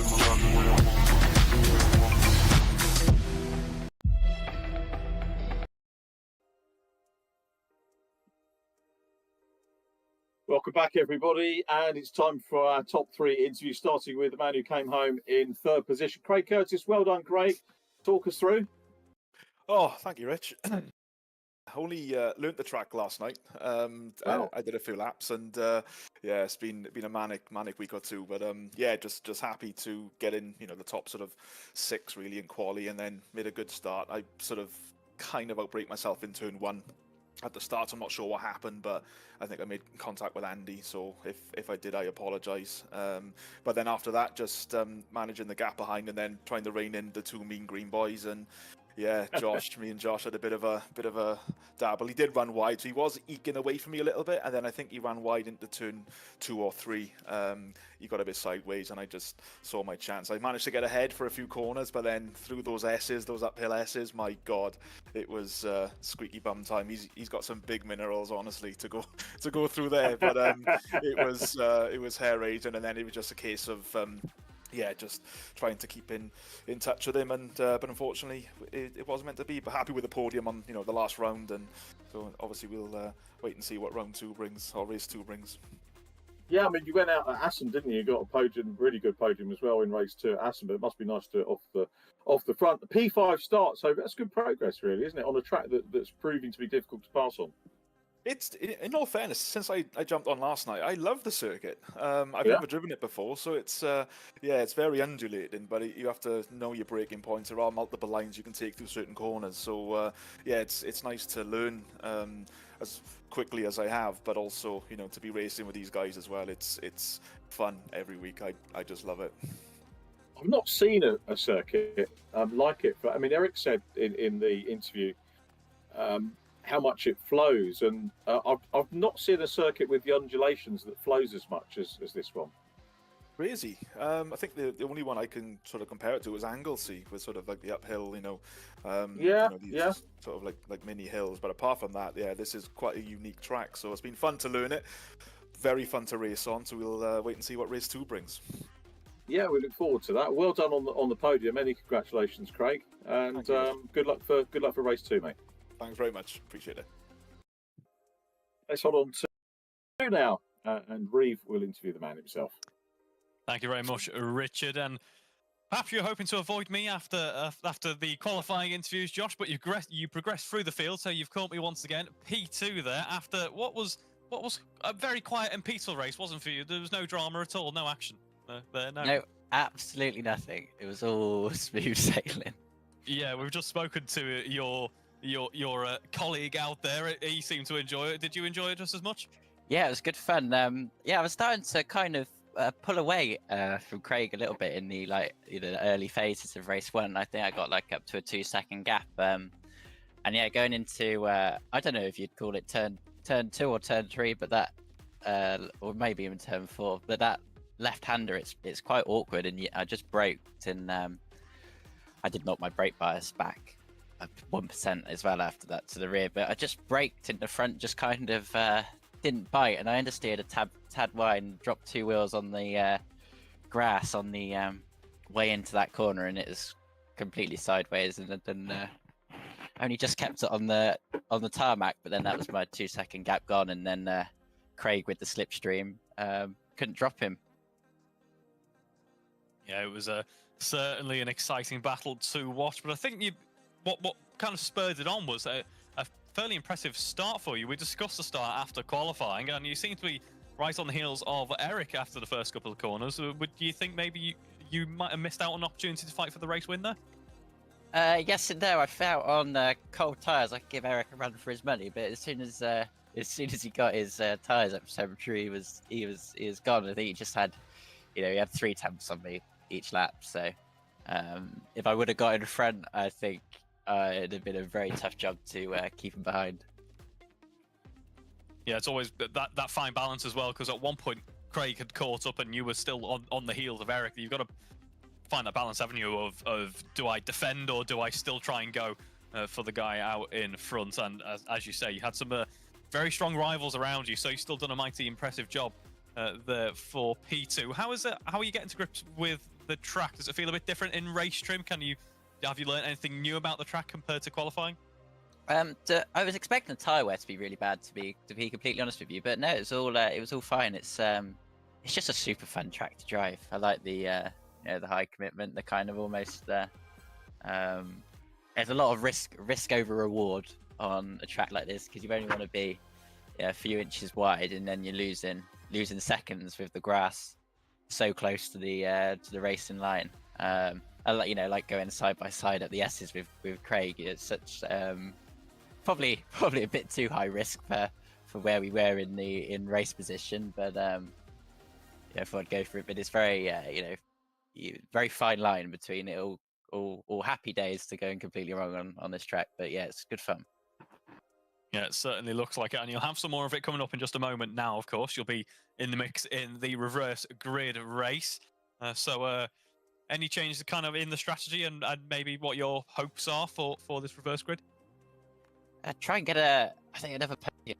That would be a realistic aim with the pace and that one. It's just going to be all about keeping it clean at the start and staying on the black stuff. And then we'll see where we are and go from there. Because I think you've got some very fast people up near the front of this one, being a smaller field tonight. So it'll be tough. It'll be tough, but I wish you all the best. It was fantastic watching you out there fighting with Craig in race 1. So hopefully we see more of it in race 2. Congratulations once again, Josh. Podium to add to your tally there for race 1. Cheers. Hopefully I'll talk to you after the next one. Well done, Josh. Well done on P2. And we echo that congratulations. Maybe amplify it a little bit for Eric Axelson. 5th win of the campaign. Well done, Eric. You made that look. It was a joy to watch you. You were talking about the flow of the track, and some of the outfield shots that we got looked like you were really enjoying it. Yeah, it's a brilliant track. So much fun to drive. I managed to get a good start, and I was happy after I'm a T1 to see Josh behind me, and I managed to get a few fast laps in there, and managed to build a gap. And yeah, after that, I could just try to bring it home. There's a temptation for us as commentators, Eric, to say, "Oh, this is easy for you," but it isn't, is it? Because you're still working hard. You're putting in qualifying laps with clear track in front of you, and you got the fastest lap as well. Actually, that brings me on to: have you done any sums? Do you know where you are championship-wise?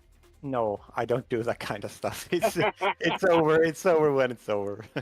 People that know me, when we get to the end of the year, always ask people, are you aware? So I've done some sums. They may or may not be right or wrong, but by my reckoning, so going into the race, you were 15 points clear of Scott, and you pulled another 8 points on him in the race, because you got 7 points out of the race and the fastest lap. So you got another. So you got another 8. So you're 23 points clear of him, but there's only 26 points available in the next race, and so therefore you got 26 points in the race, so you can't drop this round now. So if you don't finish this one and Scott wins, he can still grab the championship by my maths, which is an interesting end to the season. If I've done the maths correctly, and if someone else has done it otherwise, then let me know. But I think you need to finish.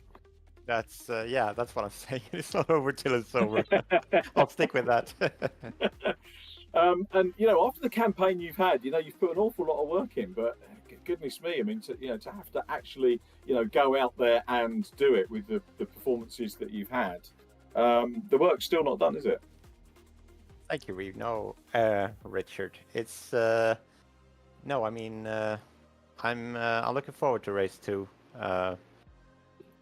Just hoping for a clean and fun race, really, with the last race of the championship. So yeah, we're all hoping for that as well. Have you done very very quickly? Because we've only got a minute till we get down to the next race. Have you raced here before? Actually, I checked, and I only did one race before, and it was my first race with the VRRC, and that was. I think that was 2.5 years ago, so not since then. Oh, wow. So that's been a reacquaintance. Eric, I'll let you get ready. I haven't given you much time to do that, so I apologise for that, and I'll offer my congratulations on a great race win again. And good luck for race 2, and I'll talking to you afterwards anyway. So have a good one. Hope so. Thank you, Rich. So there we are. That's our podium. A little. We could talk to these guys all day, couldn't we? It's position for the reverse grid race. Although the timing screen is actually showing Olivia Krasnowska, but it is Brad, as you can see there, in the 69. It could be set for another podium as the lights are about to go out. Olivia is next up from Paul Laramie. Great start from Brad. Paul Laramie a little bit recalcitrant off the line, and he's going to get swamped. I think it's Olivia going up into P2, but a good start from Brad Smith, and he's going to be a difficult man to beat with the quick start on a reverse grid.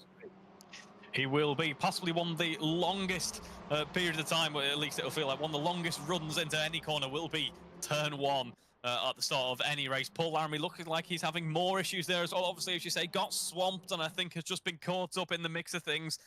Tumbles back to last position. Brad Smith still leading Andy Carroll in a good position here. Joel Lask as well. This is a bit more like what we're used to seeing from Joel at this phase of the season.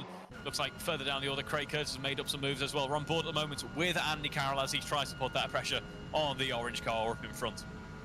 Yeah, Andy Carroll from P4 at the start, and he's battling. I'll tell you what, I wouldn't want to have to put money on either of these two. Both very capable drivers, used to winning, and that's really the case as you look down the order. Scott Bugner's already got up to fourth. Scott, mindful of what we were saying mathematically, he does need to win, Scott Bugner, this race if Eric Non finishes, as the lead was about to change. You've got a real good old battle going on. Andy Carroll still the chaser, but Brad Smith out front.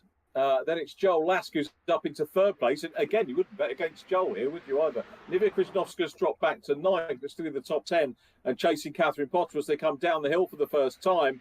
And it is still Brad Smith from Andy Carroll, but Joel Lask will be, not a spoiler, that's the wrong word, but, and we've got, that's Brad Smith off the track. And Brad Smith is off.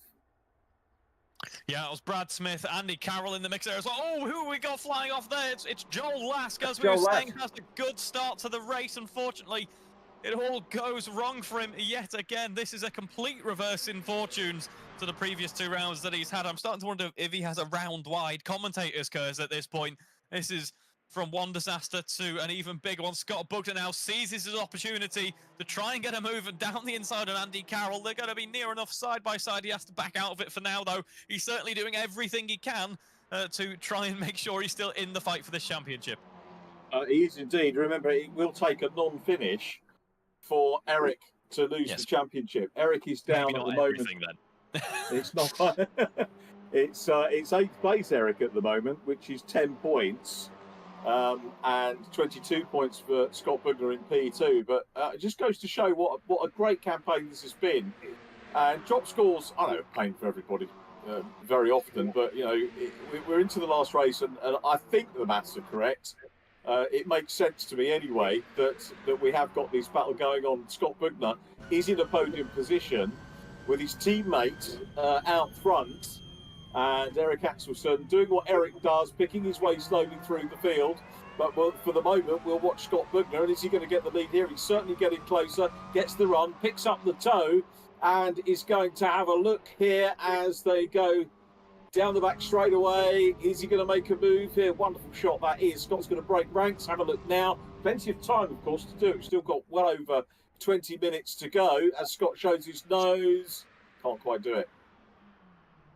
No, not yet, though, but we've had 25 minutes of previous race running on this circuit now for the drivers to get to grips with the circuit, learn where an overtake might be possible, how the car's going to behave at different phases in the race. They've got all that in the memory bank now, so I think they can charge earlier on, and especially as it's the last race of the entire championship, you've got to go for it, haven't you? You've got to go for gold.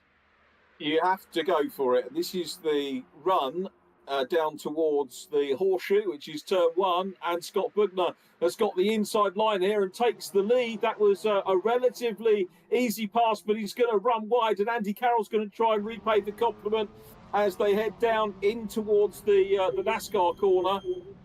NASCAR bend down towards left hook. So Scott Bugner now the race leader. This is literally what he had to do. The extra point for fastest lap might well come into play as well. We'll check on that as we get further into the race, but Scott Bugner is the race leader. He's already won a race this year. It was the race at the Nurburgring, qualified at pole position there, and has been very consistent through the year. He used his drop score, Scott Bugner, on the last round, Laguna Seca. So that's one of the 2 rounds that he dropped. The other one was a 17.1.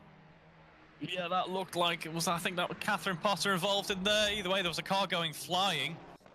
I don't think anyone's lost any positions though. Oh no, we're now seeing Catherine tumbling down the order there. That was a bit of action and nearly a car taking flight there as we have contact. Therefore, I can't quite make out who that was. I think that was Thomas Potter potentially having a bit of contact there. It's getting a little bit elbows out in the midfield now. It is, isn't it? It's again such a very, very tight field. As Josh Martin is, where is Josh at the moment? Way down. Is Josh Martin out there? Let's have a look. He's missing. That's why I was searching for him on the timing screen. It's a shame that we've lost Josh after a podium in race number 1. Lyle on the grass as well. So, goodness me, it's all changing this one. Scott Bugner still out front from Andy Carroll. Andy Dorman is showing in 3rd position now at the moment. So, Andy Dorman in P3. But this is the look back from Thomas Potter at Adam Lyle. Eric Axelson is now up into 5th place ahead of Thomas. Yeah, it's not been the race that Thomas perhaps wanted either way. I mean, I suppose P6 is still a very good recovery. He already performed it in race 1. He's had to do it. He's had to put all the work in again in race 2. But I think this round overall not representative of some of the brilliant driving we've seen from Thomas so far this season. His pace is certainly there. I think he's just not had the rhythm necessarily that he would have wanted. As we say, it's been a quite close quarters in some of the mid-pack driving here, so it's quite difficult to get a bit of open air and just kind of settle into a rhythm here. As I believe we've had a change for position at the top end of the field. Scott Bugner had an issue there. It looks like Andy. Sorry, yeah, it looks like it was just the old Assetto Corsa timing tower glitch, which every now and again likes to remind us that that you know we are at its mercy, as it is still Scott Bugner. And just hearing now that Josh Martin, unfortunately, internet connectivity issues causing him to DNS from this race in particular, which is a great shame. Just goes to show why you might not have mechanical issues in sim racing. You do, of course, still have unfortunate events that there's often nothing you can really do anything about. So Josh Martin, with all the confidence he had after race 1, unfortunately, we won't see what he could have done in this race. We're on board, though, with Lee Pearcey just behind Sam Walton in the 2 similar liveried cars there. Lee Pearcey's probably, doesn't matter where he finishes, I think, as long as the car isn't completely knackered, he'll be happier with this race, I suspect. Yeah, having a good run. So inside the top 10, Sam Walton immediately ahead of him. But yeah, the timing tag does catch us out every so often. Those of you that will be aware of what we do circuit commentary wise, you're kind of reliant on TSL and smart timing, depending on where you are here. He's going to go down the inside. So Lee Pearcey makes the move on Sam Walton, who just went a little bit too deep into the corner, outbrakes himself. Olivia Krasnowska looking to get further up into the top 10 as well. Down behind them, you can see the yellow front of the car coming into shot. Olivia's going to challenge Sam now, so good battle developing there. Lee Pearcey at the head of the troop. Look how much ground Lee Pearcey has made now. He's got a long way to do to catch up with Adam Lyle and Thomas Potter. And there they are. Thomas Potter trying to close down on Eric Axelson, but Eric in P5 at the minute. So, as I say, just by finishing here, he's going to do enough to secure the championship. Scott Bugner still out front. Let's have a quick look at the best laps. 153.3 for the race leader, 153.2 for Craig Curtis. I think Craig Curtis probably the quickest driver on circuit at the moment, with the extra point for fastest lap. Yeah, 53.0 coming in for Eric there, we've just been told in our ear. So the curse of the commentator often is we'll say something pretty categorically and then immediately that becomes false information. So well done for that one, Eric.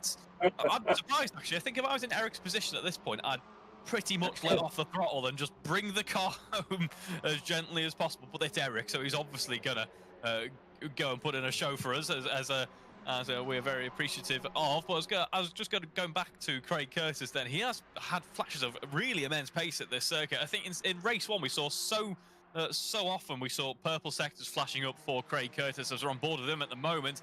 He's having a look around the outside of Andy Dorman to see if there's a way he can get past, and I think he was waiting for this exact situation to take place there. Andy Dorman defends the inside, goes deep on the brakes, leaves the door open midway through and through the exit of the first corner, and this allows Craig Curtis through, but at the NASCAR bend, which caught Josh Martin out in the previous race, which catches so many NASCAR drivers out, hence its name.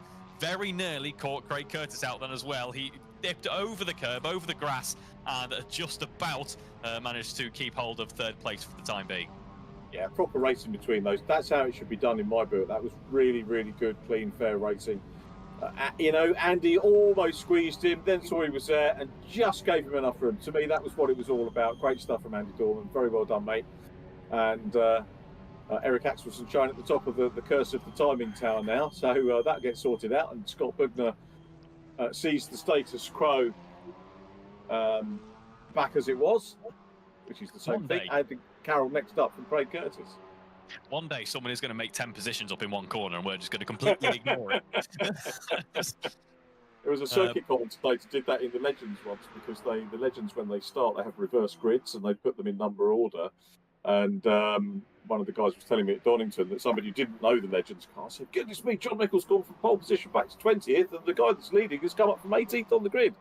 But it was just that they were originally numbered in number order rather than grid order for TSL, which is basically the guy didn't know the Legends thing. But equally, I don't think the championship told him, so it can be off-putting for folk if that happens in the real world. Meanwhile, Scott Bugner is not having anything put off as we watch Craig Curtis in P3. Craig Curtis having a good, consistent, fast day here as we watch Thomas Potter getting stuck in and having a go here at Adam Lyle. And again, good, clean stuff from this pair. And I think Adam's going to try and repay the compliment down the inside.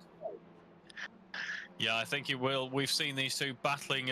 We had a glimpse of it in this round and a few other times as well throughout this season. Thomas goes around the outside this time. Is a little bit earlier on the brakes. There goes Adam. Adam, of course, was in the doldrums in race 1. Just like Lee Pearce is probably quite pleased to show what he really is capable of here in race 2. You wouldn't often expect the reverse grid race to be the slightly less chaotic one, but I think that's what we got at this point. Everyone seems to have mellowed out a bit more familiar with the track now. Things are running well. I was also thinking as well, while we were looking on to that battle with Craig Curtis and Andy Dorman, Eric Axelson's probably quite pleased with that, because those two very fast drivers, some of the fastest in the race at the moment, slowing each other down, allowing Eric potentially to fight for a podium in the final phase of this race, as we see now. Oops, sorry. No, I was going to say that'd be a lovely way for him to sign off if he can get up on the podium, as we look at Catherine Potter going through this. Olivia Krishnovska now ahead of Catherine Potter, so Olivia again maintaining a run of top 10s, and Catherine not far away from that as well, with Paul Laramie, who, remember, just got a little bit bogged down on the start, did Paul, but enjoying his race. And you can see he's had a little bit of contact. If you look over towards the left-hand side, he's got a shattered glass as he tries to close down here on Catherine Potter. Yeah, shout out to these cars who they've had a tough season, but they've fared fairly well, haven't they? as we come to the end of 8 fantastic rounds of racing. It has been, as I say, tough on the cars at some time, but incredibly fair overall. It has been some great competitive racing to behold. It has. I was just going to say something, but I won't, because I won't do the curse of the commentator just yet, and we've still got 11 minutes to go. So we'll hold back for the moment. But this is a great little scrap between these three. Olivia up front at the moment from Catherine Potter. Catherine closes in, and she's got a difficult job here for a relative newcomer. She wants to try and get in front of Olivia, but equally she wants to defend from Paul Laramie. So this is all very much part of the learning experience for the teenager. Takes a wide run there, might give her a little bit more momentum to get away from Paul and close down on Olivia. Olivia hasn't got really anything to worry about out front. Sam Walton is the next target for her in 9th place. Lee Pearcey ahead of Sam. That battle having sorted itself out a few laps ago. but Scott Bugner still clear. And he's got a sort of Eric-esque 3 seconds clear Scott Bugner, looking for his second win of the campaign. And as you said right at the start, doing everything that he can to try and relieve Eric Axelsson of the championship title. So, all eyes have got to be on Eric through the remainder of this race, because he does need to finish. The points in these races go right the way down to 17th place. We've only got 14 in this one. So, as we said, as long as Eric finishes, he'll be okay. If he DNFs, it will be a problem for Eric in the 57 car. Sorry, Rich, what was that? Rich Hayden just saying that Eric's car looking a bit second-hand, but maybe trying to worry us and say, is he going to make it to the finish or not? We'll see. So Bugner's still out front. Andy Carroll next up from Craig Curtis, who's looking here. I'll tell you what, we'll stuff the curse of the commentator. Craig Curtis had a third position in race 1. Are we going to see a double podium for him? It would be a 40-point haul without the possibility of getting fastest lap in this one, if he comes away with 2 third places, and that could be enough to win in the round. Yeah, and it would be thoroughly deserved as well. He's had a few rounds like this where he just seems to be so consistent throughout the round, and he certainly will come away with a good number of points. 163 points in the championship at the moment for Craig Curtis, so he's right on the heels there of the likes of Andy Carroll in terms of that mid-tier battle in the championship, if you will. He's right there fighting for the top end of it all for the Hyro Motorsport team. He's flying in that car, I tell you what. I forgot about Hyro. Yeah, he's one of Max Coates' boys, isn't he, from up there in God's County, Yorkshire. I've had a lot of visits up to Yorkshire this year, and very pleasant they've all been as well, up to Croft Circuit, which I've thoroughly enjoyed. But talking of that, Andy Dorman cannot be written off either. He's in a very strong 4th position at the moment, is Andy. So a good battle going on, and as you said, Eric Axelsson will see that as a positive, that he can close down with on the maybe get stuck in and finish the campaign perhaps with a podium. He's not that far away, but how has he got? 8 minutes still left on the clock to close down on the garage car, which is immediately ahead of him. You'll see Eric coming to shot now. We've got 3 cars all pretty much together, and then a little bit of a gap back to Eric Axelsson, but that's 8 minutes is doable, isn't it, to get onto the podium, the last of these cars?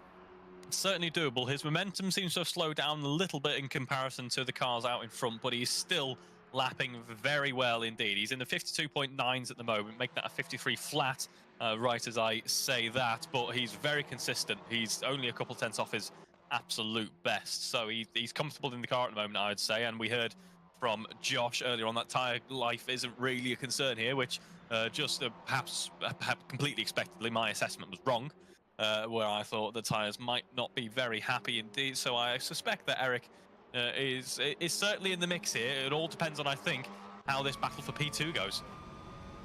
It is, and 2nd and 3rd at the moment is a repeat of race 2 at Assen, if you cast your minds back a week. Andy Carroll taking P2 there. Craig Curtis got back on the podium in P3.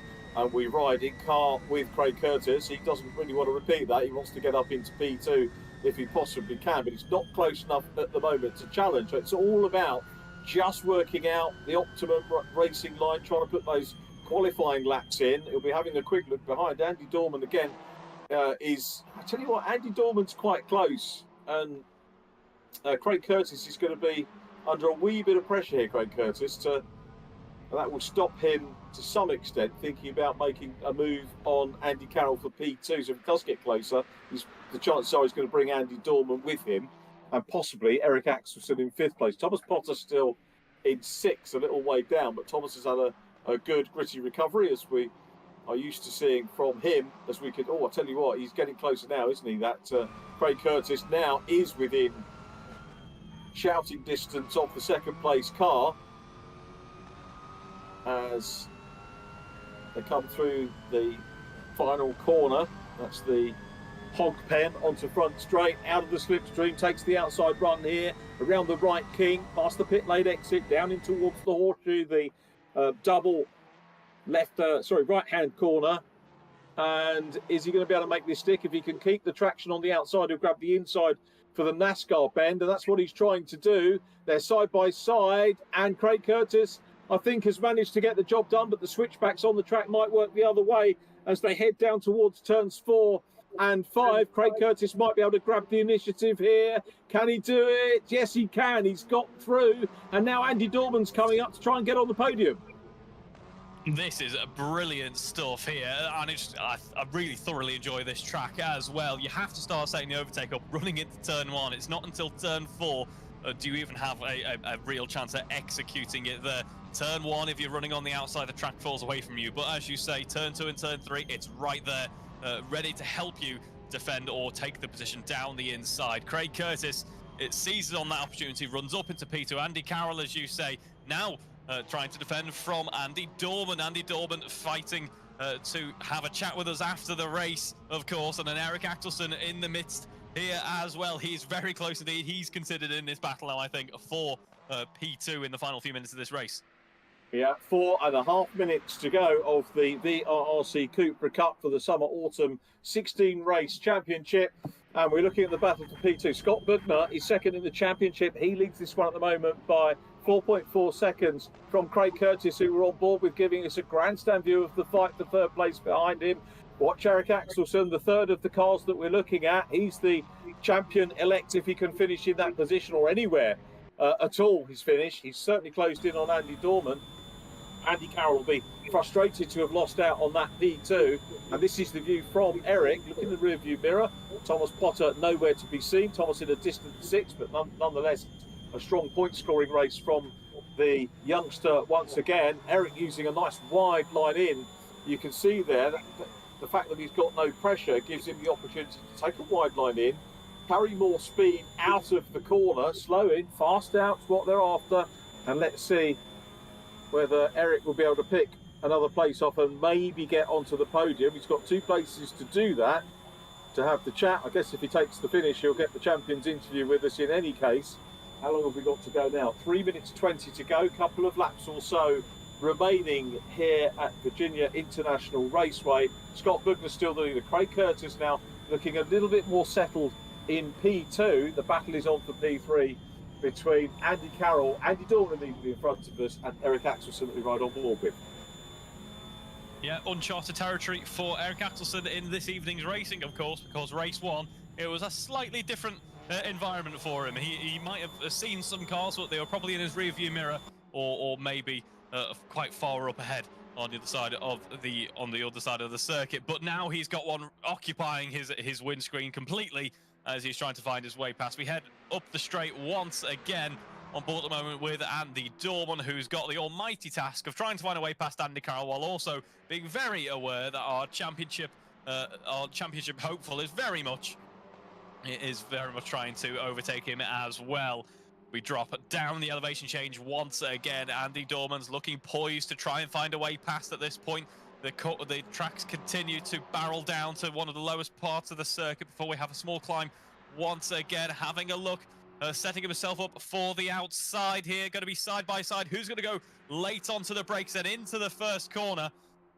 We know that the inside line isn't ideal as we run into the NASCAR bend, so it could be well set up for Andy Dorman. He gets a nose out in front. They're very tight together, in fact. It's going to be Andy Carroll actually trying to take that inside line as we head into the NASCAR corner. He maintains the position, does Andy?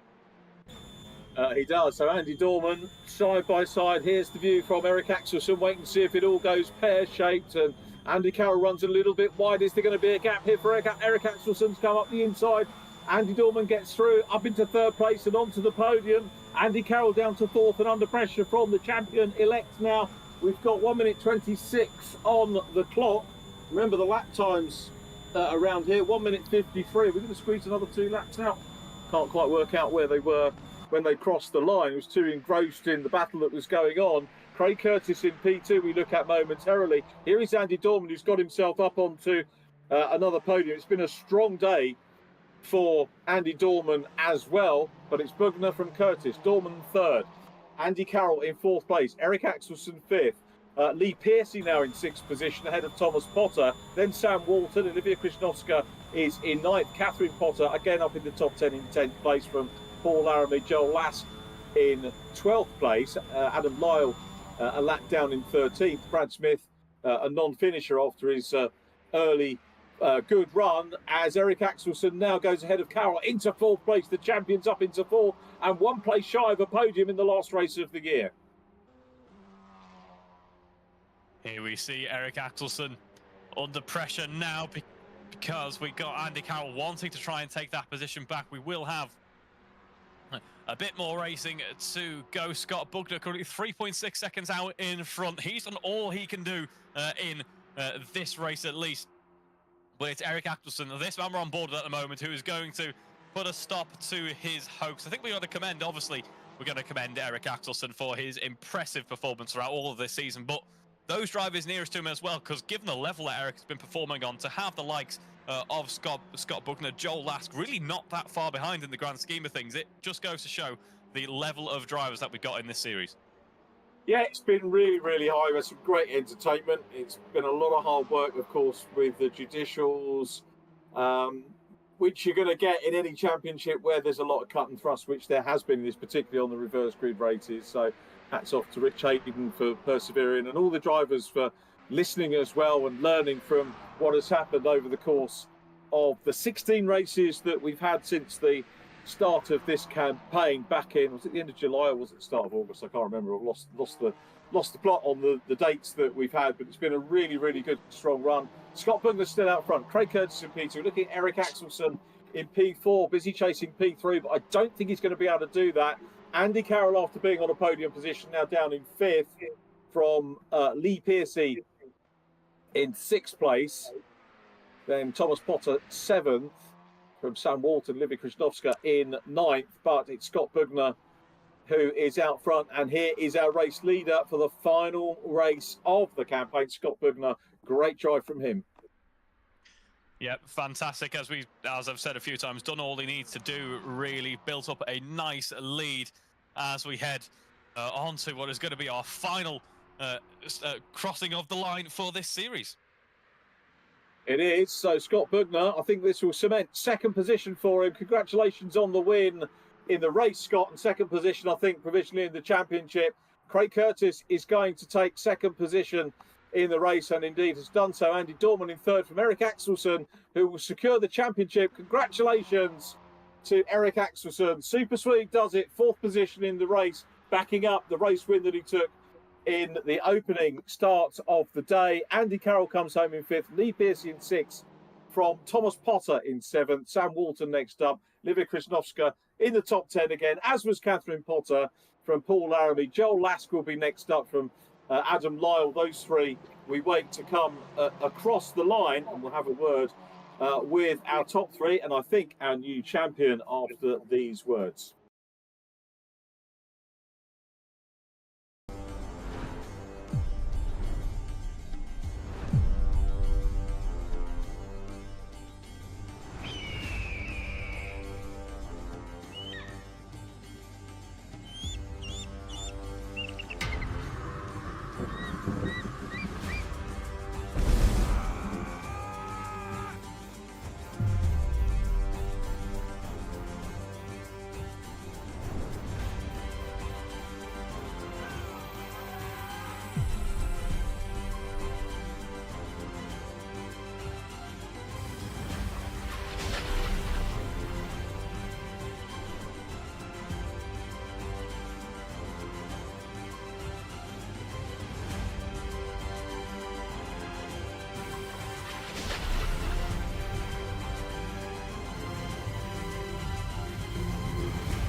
Welcome back, and a couple of glitches while we're on our ad break. Thanks for staying with us, and we're going to kick off with our 3rd place interview, and Reeve, I think, is going to do the honours.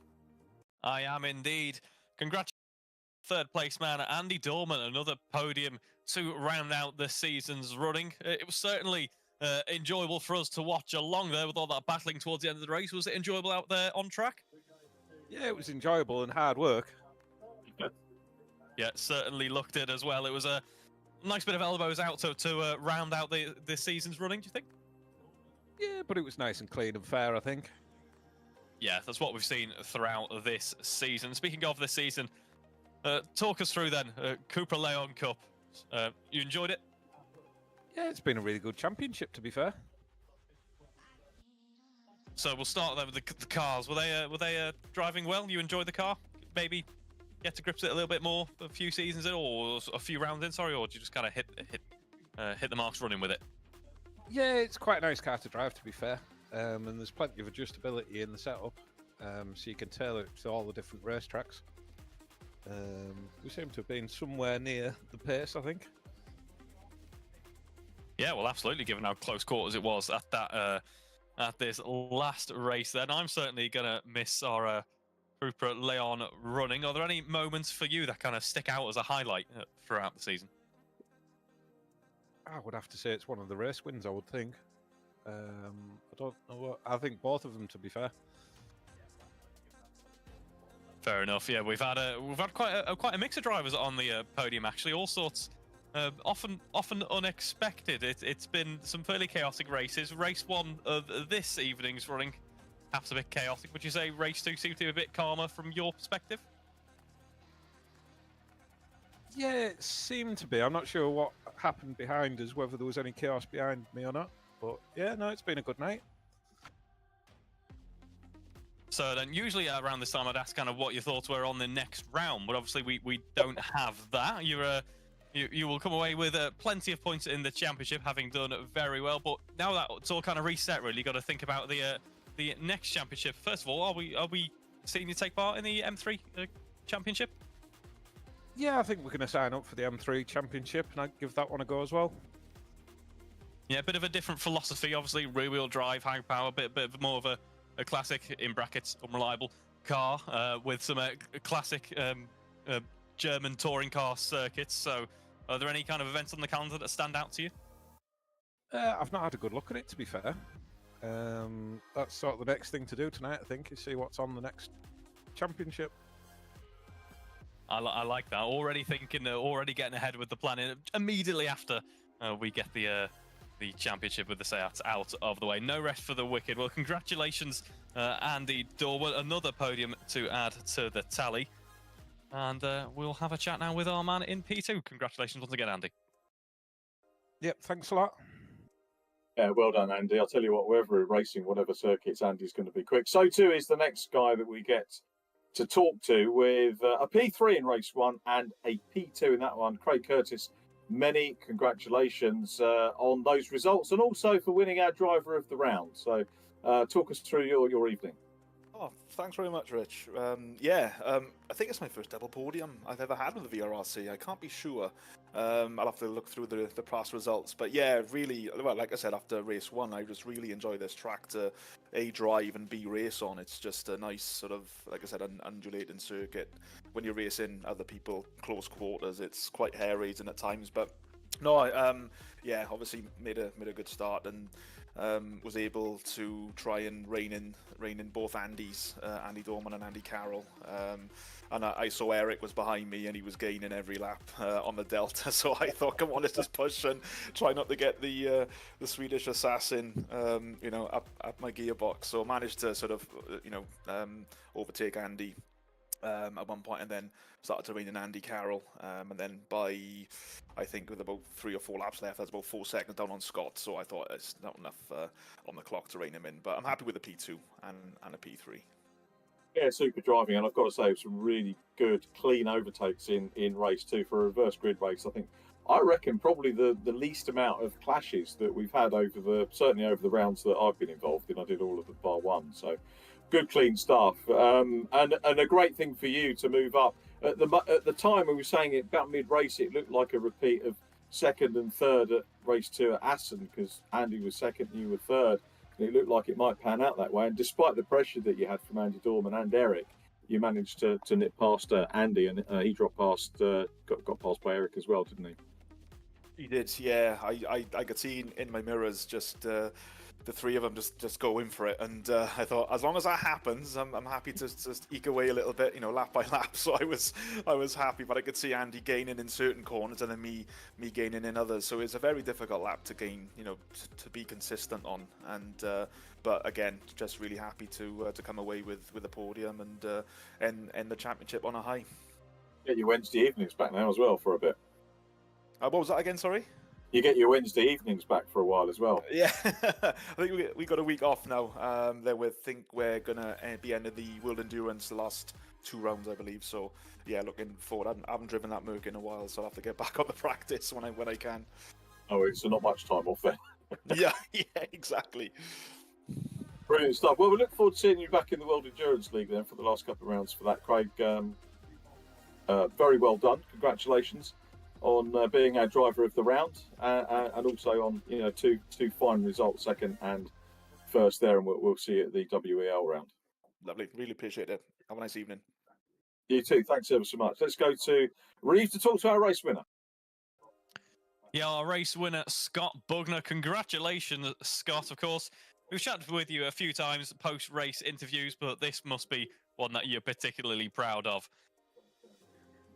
Yeah, I mean, it's good, but, big well done to Eric, because he was super fast this season, and I tried my best, but couldn't quite catch him. But yeah, it was good. I like the track. I really like this track, but I just couldn't get the setup to work how I wanted it to work.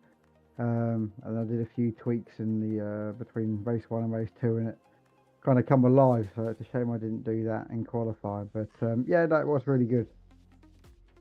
Yeah, it certainly did. As we were saying in comms, actually, you're doing absolutely everything you need to do, bar pretty much assassinate Eric, really, in order to try and take the championship win. It was just a shame, as you say, that it was so close for so long throughout this season. It was still a remarkable fight. But yeah, the feedback we've been getting from the track is, yeah, everyone seems to really enjoy it. Would you say it's one of the highlights of the season for you? No, I'd say the Nurburgring was probably my highlight of the season, getting a first and a second. But don't worry, assassinating Eric was at the top of my list in race 2. No, I wouldn't have done that. It was it was a good track. I think it was quite good for racing, and we'll see what the next championship brings for us. But I've just looked at the team championships. I mean, Andy lost that by 2 points on that one, which is a shame. But yeah, that was really good, and like I said, a big well done to Eric, and especially Craig Curtis, because he was very quick this Wednesday night. He certainly was, all in good competition. I think we've had some, as I said, some really close fights. So we are going to be having you then for the M3 Championship. Yeah. So I was watching the stream whilst I was driving, because my girlfriend's next to me, laying on the bed, and my TV's on, so I was kind of going across, going, "Come on, Andy, hold Eric up. Come on, Andy, hold Eric up. We need the points. We need the points." But it didn't quite work. But I did promise my son I would give him a little shout out, because he had his first day of secondary school today. Brand new school, and a school where none of his friends have actually gone to. So we're really proud of him. Everyone's really proud of him that he went and enjoyed it, and hopefully he doesn't get any detentions in the first week. I think I avoided that. So yeah, if you can do that, I'll be all congratulations to him with his first big week at secondary school. Congratulations to you too as well for a race win to round out the season's running there, Scott. Yeah, thank you very much. And yeah, I will be doing the next championship with Andy as well, for if he still wants me, that is, as a teammate. But yeah, definitely still be doing VRRC. Great to hear. Thank you once again, Scott. And I think now it's time to pass back to Richard. If Scott's on, you didn't name check your son, so what's your son's name? My son's name is Harvey. Harvey, well done, Harvey. Good luck at school. Keep up the good work, mate, and make your parents proud of you. Secondary school, supposed to be the best days of your life. Wasn't for my son, but just go and enjoy it, fella. As long as he doesn't follow what I did, because I was a naughty boy at school, so as long as he's a good boy, I don't mind. I'm sure it'd be great if they say that attendance is like 80% of success, so just remember that. So. I'll try and keep reminding him that when he goes, "I just want another day off, Dad." It's not long to half term. The kids are always off, aren't they? Ah, exactly. Scott, well done, mate. Lovely to have a brief chat with you. And the well dones continue. Let's talk to our champion, the VRRC Cupra Cup winner, Eric Axelson. Well done, Eric. How are you? Thank you, Richard. Yeah, feels pretty good, to be honest. Had a good race too.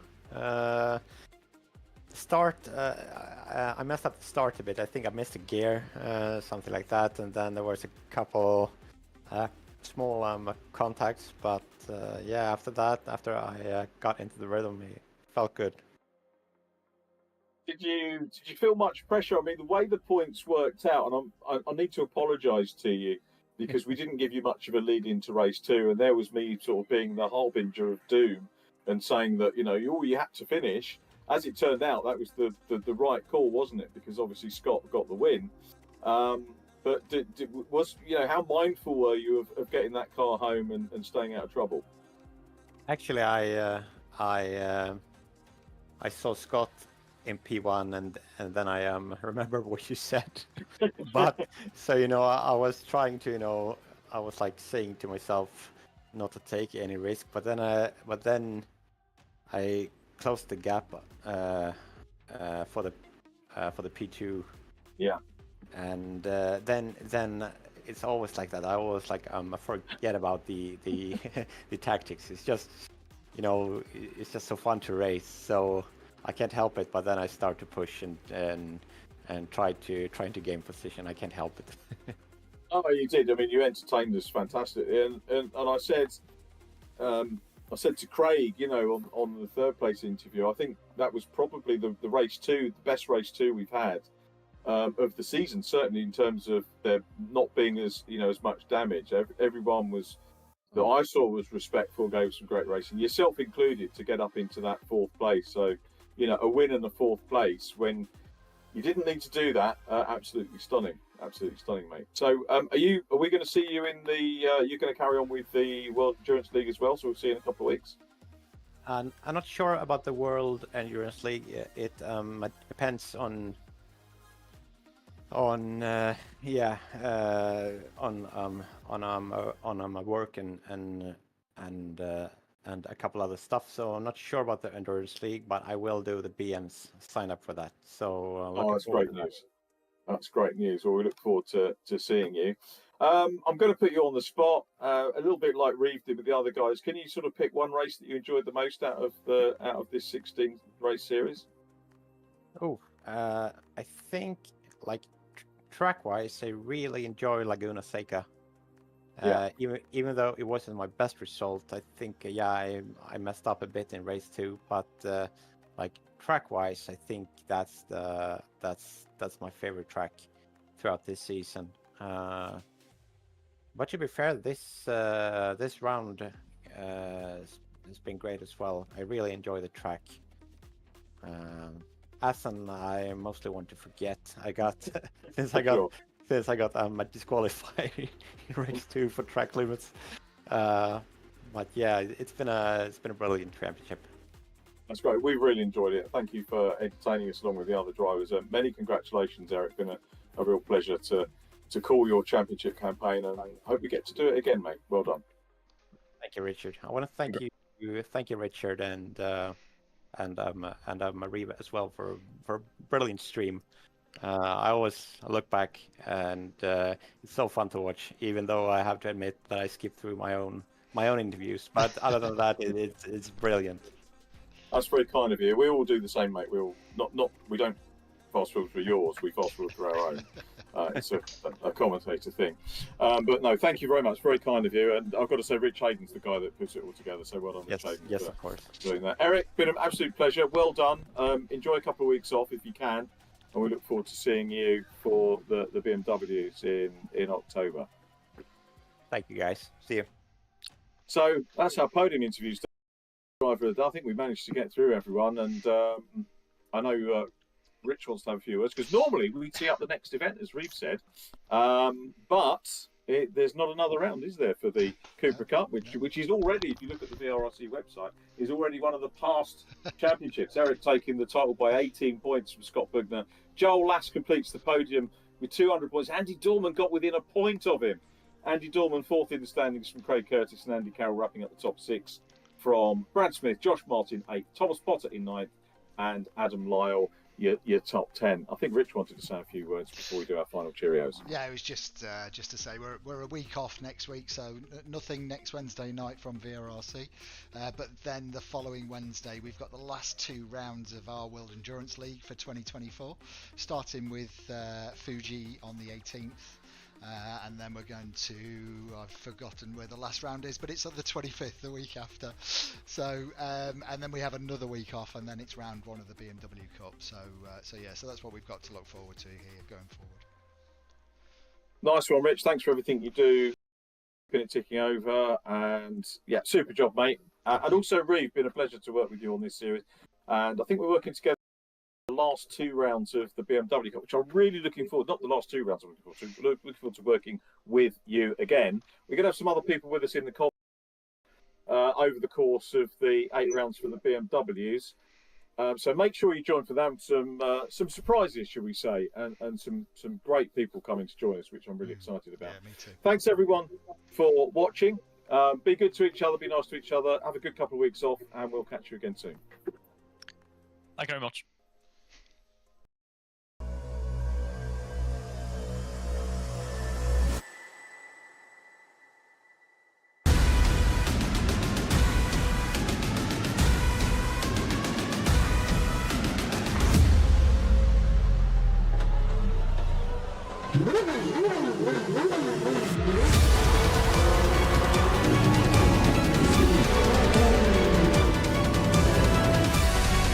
Between the two of them. The inside of coats. Parker gets too heavily involved. And that's Whitehead and Coates.